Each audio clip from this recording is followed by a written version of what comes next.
Hi everyone, Amna Nawaz here live in New York. We have for you right now an incredible behind-the-scenes look at a brand new ABC News documentary that is out today. You can get it on all ABC News digital platforms. It's called An Inconvenient Border, where China meets North Korea. And we have here with us in studio the one and only Bob Woodruff. Excuse me, I'm so excited. The only one who could really report this kind of story in this way. Bob, thank you so much for being here. Well, it's great to be here. It's an incredible documentary. It is a look at North Korea unlike any we've seen before. I want to start, before we get into it, though, with a little bit of breaking news, because we've just heard today that President Trump has signed a new executive order authorizing new sanctions, essentially targeting individuals and companies that finance or facilitate trade with North Korea. You've reported on this country for so long. What do you make of that? Well, I think it was due. It was good. We expected there was going to be more, because there's been any reaction to the previous sanctions against Kim jong-un. So there's more to come. I think this is the beginning of diplomacy, or extended diplomacy, and they've thrown in the air this possibility of some kind of military reaction to all of this. So it's interesting to see that something happening, but the fact is, all these years, sanctions have not worked at all. So we'll see what these ones do. Well, your timing could not be better when it comes to this documentary, because this is exactly what you guys explore in such great detail. Why decide to report on the story that way, from the border? Because a couple of things. One is the border that gets most of the attention, certainly by reporters and really just in the news, is the DMZ, between North Korea and South Korea. But the one that most people don't talk about is this 880 miles of border between China and North Korea. And you couldn't get a different border than this one. The DMZ is divided about 2 miles of a buffer between the South and North Korea, and it's filled with all sorts of both military on both sides. And then you go to the Chinese border, and there are not many soldiers along that long border. In fact, it's just separated by two rivers, Yalu and Tumen. And these two, and then a big mountain in the middle called the Mount Pektu. And so this is the division between North Korea and China.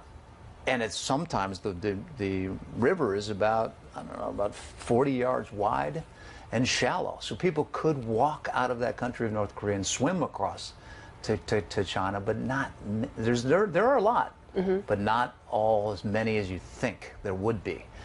And there's plenty of reasons why that's not the case. I want to talk about that in a second, but one of the things you end up focusing on is the economic relationship between China and North Korea, which we don't hear a lot about. I want to play one clip in particular because it made my heart stop. It's you sort of showing how this relationship works in this steady stream of trucks that goes back and forth, and you do a little exploring on your own. Let's take a look at this clip, and we'll come back on the back end. Looks like the back is open. Let's see what they got in there. This thing may have already been unloaded. So this was clearly something they loaded up, took it over to North Korea earlier today, and then they just came back. So they're probably going to reload for tomorrow. So all of these trucks have North Korean license plates.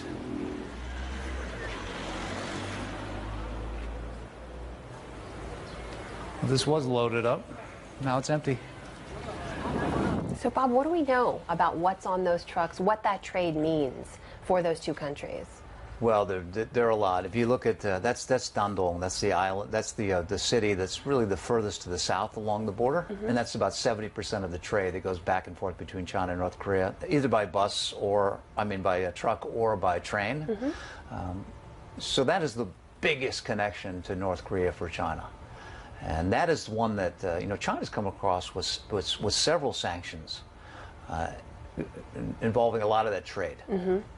But we still, to this day, continue to see plenty of this coming across, because about 90% of all that trading between China and the Chinese trade with North Korea, is about 90% of it happens on that bridge. It's incredible. That you just saw. Which we should also point out, which you do in the documentary, this economic alliance is really just economic. There are still tens of thousands of Chinese troops stationed along that border in some places, right?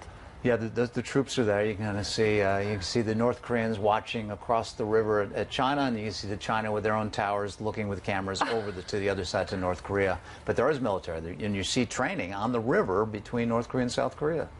So whether that's got more than there was before? I don't even know, but the tension is certainly growing, which you'd see in this piece. And you are standing, as you mentioned, in some cases, mere yards away from that North Korean border, standing on Chinese shores, where you can see people just living their everyday lives, doing their everyday things, but it's really a world away. What is that like, to stand there and see them right there? Yeah, and it's very different. So you can just watch over and you see what is a much poorer, less populated country of North Korea. So you see these developed cities of China with tall buildings and evidence of wealth. And then you look across, and at night it's dark, there's not much lighting at all. And then you see like old plows that you used to see in the 1930s in the United States with a horse pulling this big plow.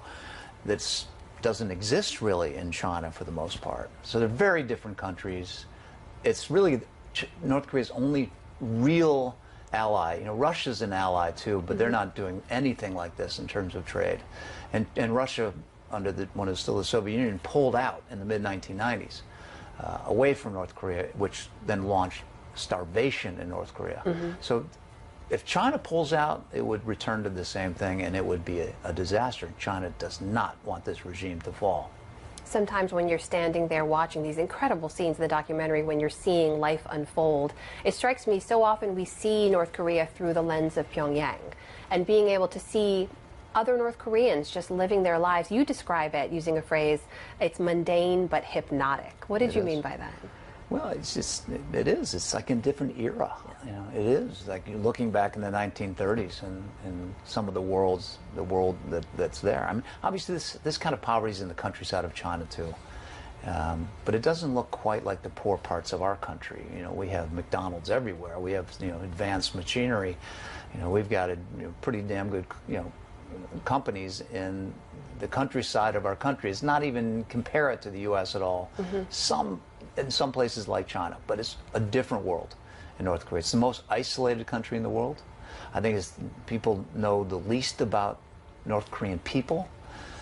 But as you go further north, and you see this in the documentary too, if you go further north along that border, you get where there's more and more North Korean people that have defected all of these years into the northern part of China, and all of the signs are not only in Chinese, but they're also in Korean as well. So this is completely a Korean culture in northern China as you go close to that border to the north. Well, speaking of defectors, this is a question I think a lot of people will have when they watch, because you are so close. There is nothing but a bridge or a shallow body of water. Why don't more people defect? Well, you would be shocked. Why don't they get out of that country? One, it's countryside, so it's not like there's a big city right against that border. So it's mostly countryside and farming, agriculture.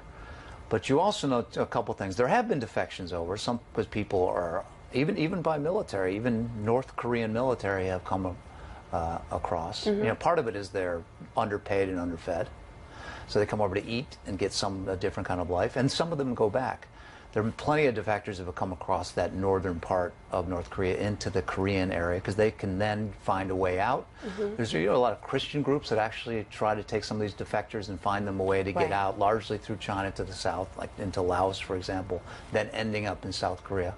But the main thing to remember is if somebody defects and they want to get across, even if they're not caught, they have family members back in North Korea, and they would almost for sure end up in a camp for re-education or even executed.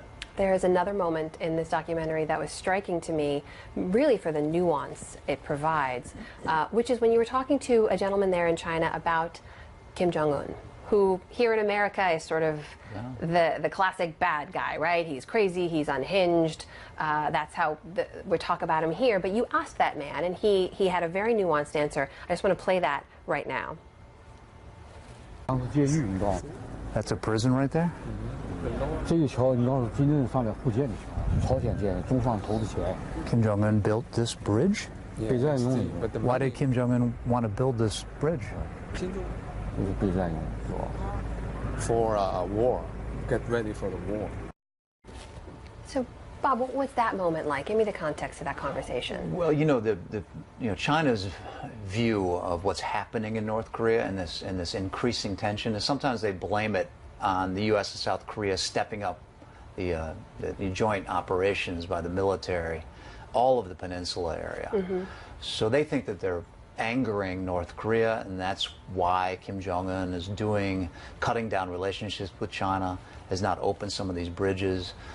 There's been, very unpredictable relationship between Kim Jong-un and China. It's different than his father Kim Jong-il, or certainly his grandfather Kim Il-sung. So China sees that a lot of this tension is one, yes, they don't know a lot about Kim Jong-un, but they also blame the United States on a lot of this because we've maintained our influence within South Korea, and China doesn't want the United States to be so close to them.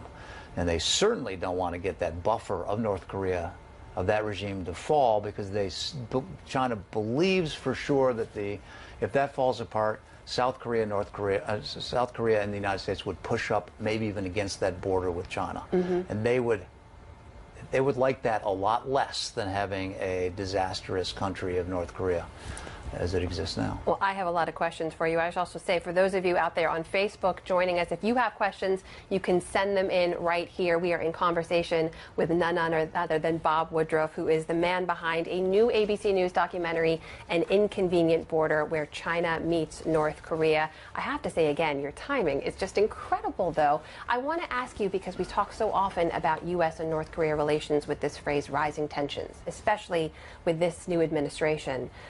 You've been reporting there for years and years and years. There's fabulous video in the documentary of a younger Bob Woodruff in the field in Pyongyang. How have you been viewing that relationship between the U.S. and North Korea? Well, I think of it as who's the great leader at the time. If you looked at all those years where Kim Jong-il was in power, China had a huge power of influence over North Korea. They knew that Kim Jong-il didn't have the kind of strength that his father Kim Il-sung had, the one who established North Korea, shortly after World War II, which led into the Korean War with the United States. They knew that he was powerful. They knew that Kim Jong-il was one they continued to influence, that China could influence. So their relationship there was pretty strong because, again, they were able to have a country that was standing between China and the U.S. Since Kim Jong-un came in, this has changed. There's much different relationship, and I said before, is because he is unpredictable.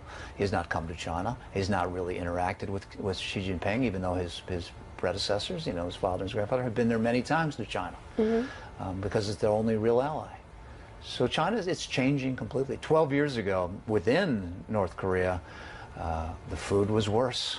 The freedom of the people seemed to be worse. The advancement of the people was much not as modern as it is now, and that the technology within North Korea was nothing compared to what it is now. So you go in there, you can see the women and the men with more Western clothes. The women have high heels on now you never saw before. You saw people have cell phones that they can talk to within Pyongyang, but it doesn't extend outside that city much. They can't talk on cell phones with people outside the country. It's maintained as isolated. And there's a lot of change in the wealth within Pyongyang, but that's the elitist center, and that's largely the only place they allow us to go to. We cannot go out to the countrysides. We can't see the camps. We can't see the areas of poverty. Right. So we can't see a lot of North Korea when we're there, other than the ones that we've concentrated on. I mean, I was at one of the nuclear facilities in 2008.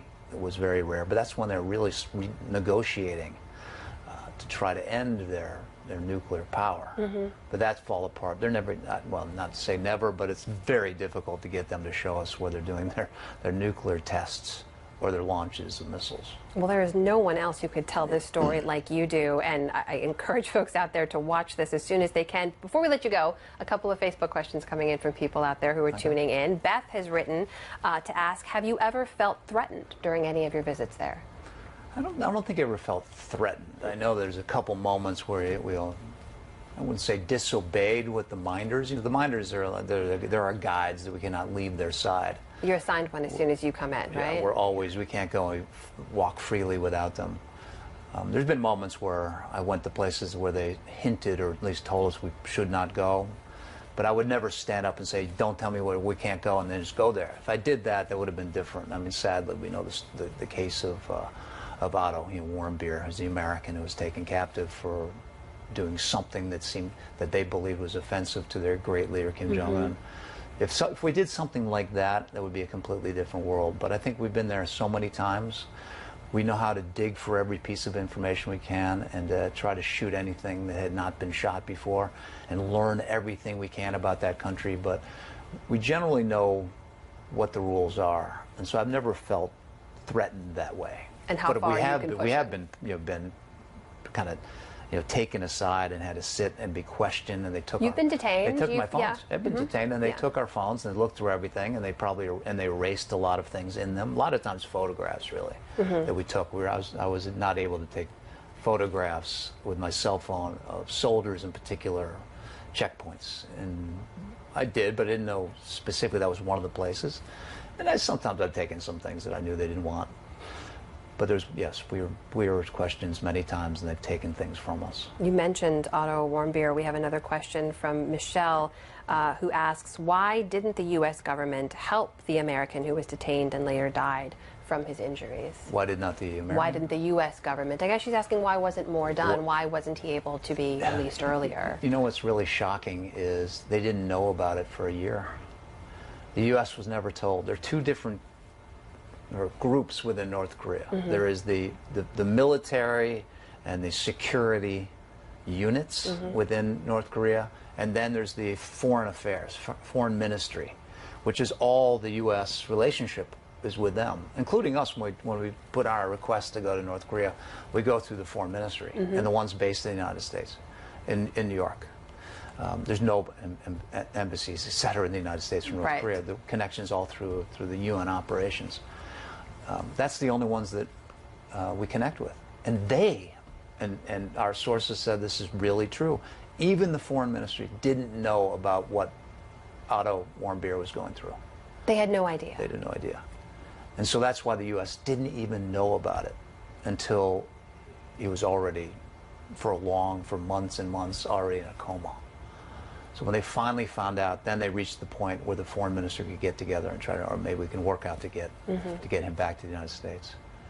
So it was shocking to everybody, including with our own U.S. government, that this information was withheld. This is the last question I'll ask of you before we let you go, I promise. Lisa is asking a question on everyone's minds these days, I think, particularly given some of the comments over the last week or so. She's asking if you think that North Korea is in danger of starting a war. I wish we all knew this. One simple thing just to remember, though, is for the building of nuclear powers with North Korea is not to, listen, this is all speculation, right? These are just our thoughts and experts that we've all spoken to, is that North Korea is not wanting to invade and gain land. It does not want to get a new country. Right. I mean, they did that after World War II, where the North wanted to take over the South, which was then forced back by the United States to the 38th parallel. Right, doesn't make a lot of sense. But they also know there's a major threat to the regime, to the Kim Jong-un family. And the building of this gets two things for them. One, it tries to resist anything from happening where the U.S. would invade and get rid of Kim Jong-un, or even underground through CIA operations. The other one, if they can create North Korea as a nuclear state, that changes all negotiations with them. And that's the other thing, that they're almost certainly trying to create themselves as a nuclear state. So that's fully done, and they're named as one, then they changed their position. And I think the fear of them starting an invasion, most people believe that it wouldn't happen unless there's some triggering, there's some major threat of ending the regime. And that certainly can't be done through diplomacy, but it could be done through any massive operations outside, military operations outside the country. But we just don't know. I mean, this is different than any other country. This is not, you and I have done a lot of experience in the Middle East and those wars, but those were wars Very between different countries that were not our great allies. Yes. I mean, and there were not really major allies around those countries like Afghanistan and Iraq. But this is all around North Korea is our close allies. Japan and South Korea. So anything that happens within North Korea is going to affect them significantly. That's why we haven't done anything yet. Well, there is no country like it in the world, and there's probably no journalist who could tell this story the way you have, Bob Woodruff. Congratulations. It's an incredible documentary. It's called An Inconvenient Border, where China meets North Korea. It is available right now on all ABC News platforms, or you can just download the ABC News app right now and watch it right on your phone or mobile device. Bob Woodruff, thank you so much for being here. Thank you so much. We appreciate it. Yeah. Thanks to all of you for watching as well. Head over to abcnews.com anytime for more on this story, or download the ABC News app for the latest right to your phone. For now, I'm Amna Nawaz, and I'll see you back here soon.